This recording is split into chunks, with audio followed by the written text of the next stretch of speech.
Hello ವೀಕ್ಷಕರೇ, ladies ದುನಿಯಾ ಕನ್ನಡ ಚಾನಲ್ಗೆ ಸ್ವಾಗತ ಸುಸ್ವಾಗತ. ಇಂದಿನ ವಿಡಿಯೋದಲ್ಲಿ ನಾವು ಚಾಕ್ಲೇಟ್ ಕಸ್ಟರ್ಡ್ ಪುಡಿಂಗ್ ರೆಸಿಪಿ ಹೇಗೆ ಮಾಡೋದಂತ ನೋಡೋಣ. ಇದು ಭಾಳ ಟೇಸ್ಟಿ ಕೂಡ, ಈಸಿ ಕೂಡ, ಮತ್ತು ಇದು ಡೆಸರ್ಟ್ ಆಗಿ ಸರ್ವ್ ಮಾಡ್ಬೋದು. ಮತ್ತು ಚಾಕ್ಲೇಟಿಂದ ಮಾಡಿರೋಂಥ ಯಾವುದೇ ಪ್ರಾಡಕ್ಟ್ಸ್ ಆಗಿರಲಿ ಅಥವಾ ಇದು ಏನು ರೆಸಿಪಿ ಆಗಿರಲಿ ಭಾಳ ಟೇಸ್ಟಿ ಕೂಡ ಆಗಿರುತ್ತೆ.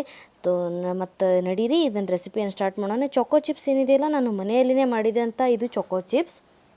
ನೀವು ಮುಂದಿನ ವಿಡಿಯೋದಲ್ಲಿ ನಿಮಗೆ ಅಪ್ಲೋಡ್ ಮಾಡೋಕ್ಕೆ ನಾನು ಟ್ರೈ ಮಾಡ್ತೀನಿ. 2 ಟೇಬಲ್ ಸ್ಪೂನ್ನಷ್ಟು ನಾನು ಇಲ್ಲಿ ಕಸ್ಟರ್ಡ್ ಪೌಡರನ್ನು ಹಾಕ್ತಾಯಿದ್ದೀನಿ, ಅಂದರೆ 2 ಟೇಬಲ್ ಸ್ಪೂನಷ್ಟು. ಸ್ವಲ್ಪ ಹಾಲನ್ನು ಹಾಕೋಣ, 2ರಿಂದ 3 ಚಮಚೆಯಷ್ಟು. ಇದು ಕುದಿಸಿರೋ ಮತ್ತು ರೂಮ್ ಟೆಂಪ್ರೇಚರ್ದಲ್ಲಿರುವಂಥ ಹಾಲನ್ನು ಹಾಕಬೇಕು.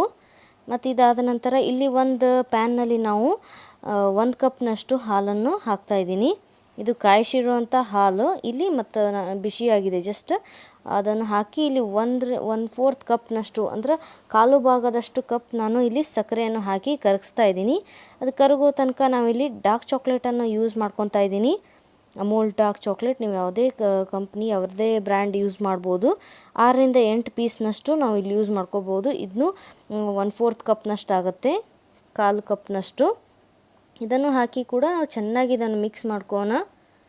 ಇದು ಚೆನ್ನಾಗಿ ಕರಗಬೇಕು ಮತ್ತು ಸ್ವಲ್ಪ ಕುದಿಯು ಬರ್ತೈತಿ ಅಂತ ಹೇಳಿ ಆಗ್ತಾ ಇರ್ತೈತಲ್ಲ, ಅವಾಗ ನಾವು ಇದನ್ನು ಇದು ಕಸ್ಟರ್ಡ್ದು ಸ್ಲರಿ ಮಾಡ್ಕೊಂಡು ರೆಡಿ ಇಟ್ಟಿದ್ದೀವಲ್ಲ ಮಿಕ್ಸ್ಚರ್, ಇದನ್ನು ಒಮ್ಮೆ ಈ ಥರ ಮಿಕ್ಸ್ ಮಾಡ್ಕೊಂಡು ಹಾಕಬೇಕು. ಅದು ಗಟ್ಟಿ ಗಟ್ಟಿ ಏನಿರುತ್ತಲ್ಲ ತಳಗೆ ಕುಂತಿರುತ್ತದೆ, ಅದಕ್ಕೆ ಸ್ವಲ್ಪ ಈ ಥರ ಮಿಕ್ಸ್ ಮಾಡ್ಕೊಂಡು ಹಾಕಬೇಕು.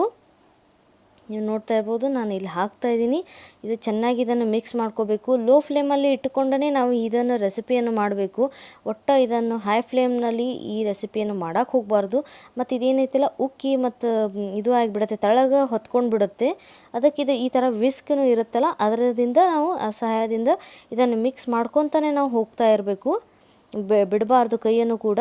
ನೀವು ನೋಡ್ತಾ ಇರ್ಬೋದು, ಇದು ಎಷ್ಟು ಚೆಂದ ತಿಕ್ ಆಗ್ತಾಯಿದೆ, ಗ್ಲಾಸಿ ಮತ್ತು ಶೈನಿ, ಮತ್ತು ಎಷ್ಟು ಚೆಂದ ಇದು ಕ್ರೀಮಿ ಟೈಪ್ ಆಗ್ತಾಯಿದೆ. ನೀವು ನೋಡ್ತಾ ಇರ್ಬೋದು ಎಷ್ಟು ಚಾಕ್ಲೇಟಿ ವಾವ್, ಬಾಯಲ್ಲಿ ನೀರು ಬರ್ತದೆ. ಯಾರ್ಯಾರಿಗೆ ಚಾಕ್ಲೇಟ್ ತುಂಬ ಇಷ್ಟ ಅಲ್ಲ, ಈ ರೆಸಿಪಿಯನ್ನು ನೀವು ಒಮ್ಮೆ ಖಂಡಿತ ಟ್ರೈ ಮಾಡಿರಿ, ಎಲ್ಲರಿಗೂ ಲೈಕ್ ಆಗೇ ಆಗುತ್ತೆ.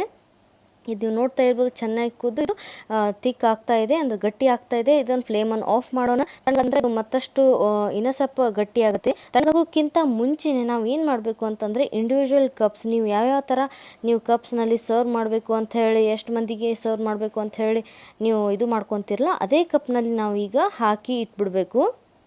ಆಮೇಲೆ ಇದು ಏನು ಬಿಸಿ ಇರುತ್ತಲ್ಲ, ಅದೇ ಟೈಮ್ನಲ್ಲೇ ನಾವು ಇದನ್ನು ಹಾಕಬೇಕು. ನಾನಿಲ್ಲಿ ಗ್ಲಾಸ್ ಇದರಲ್ಲಿ ಹಾಕ್ತಾಯಿದ್ದೀನಿ, ಮತ್ತು ಯೂಸ್ ಆ್ಯಂಡ್ ಥ್ರೋ ಕಪ್ನಲ್ಲಿ ಹಾಕ್ತಾಯಿದ್ದೀನಿ, ಈ ಥರ ಮಗ್ನಲ್ಲಿ ಕೂಡ ಹಾಕ್ತಾಯಿದ್ದೀನಿ. ನಿಮಗೆ ಯಾವ ಥರ ಇಷ್ಟ ಅಲ್ಲ ಅಲ್ಲೇ ನೀವು ಹಾಕಿ, ಇದು ಚಾಕೋ ಚಿಪ್ಸ್ ಏನಿದೆಯಲ್ಲ ಇದನ್ನು ಹಾಕಿ, ಇದನ್ನು ಫ್ರೀಝರ್ನಲ್ಲಿ ಇಡಬಾರ್ದು, ಫ್ರಿಜ್ನಲ್ಲಿ ಇಡಬೇಕು. ಫ್ರಿಜ್ನಲ್ಲಿ 2ರಿಂದ 3 ತಾಸು ಇಟ್ಟರೆ ಸಾಕು. 2 ತಾಸು ಇಟ್ಟರೆ ಸಾಕು. 2 ತಾಸು 2 ಗಂಟೆಗಳ ಆಗಿದೆ. ನಾನು ನಿಮ್ಗೆ ತೋರಿಸ್ತೀನಿ ಎಷ್ಟು ಇದು ಈ ಥರ ಕ್ರೀಮಿ, ಡಿಲಿಷಿಯಸ್, ಗ್ಲಾಸಿ, ಶೈನಿ ಎಷ್ಟು ಚೆನ್ನಾಗಿದೆ. ನೀವು ನೋಡ್ತಾ ಇರ್ಬೋದು ಎಷ್ಟು ಪುಡಿಂಗ್ ಏನಿದೆಯಲ್ಲ, ಇದು ಚಾಕ್ಲೇಟ್ ಪುಡಿಂಗ್ ಭಾಳ ಟೇಸ್ಟಿ ಕೂಡ ಆಗಿರುತ್ತೆ. ನೀವು ನೋಡ್ತಾ ಇರ್ಬೋದು, ಇನ್ನೊಂದು ತೋರಿಸ್ತೀನಿ. ವಾವ್, ಎಷ್ಟು ಚೆನ್ನಾಗಿ ಬಂದಿದೆ. ಇದರ ಟೆಕ್ಸ್ಚರ್ ಕೂಡ ಭಾಳ ಟೇಸ್ಟಿ ಕೂಡ ಹತ್ತುತ್ತೆ. ಇದನ್ನು ನೀವು ಖಂಡಿತ ಒಮ್ಮೆ ಟ್ರೈ ಮಾಡಿರಿ. ಮತ್ತು ಲೇಡೀಸ್ ದುನಿಯಾ ಕನ್ನಡ ಚಾನಲ್ಗೆ ಸಬ್ಸ್ಕ್ರೈಬ್ ಮಾಡೋದನ್ನು ಮರಿಬೇಡ್ರಿ.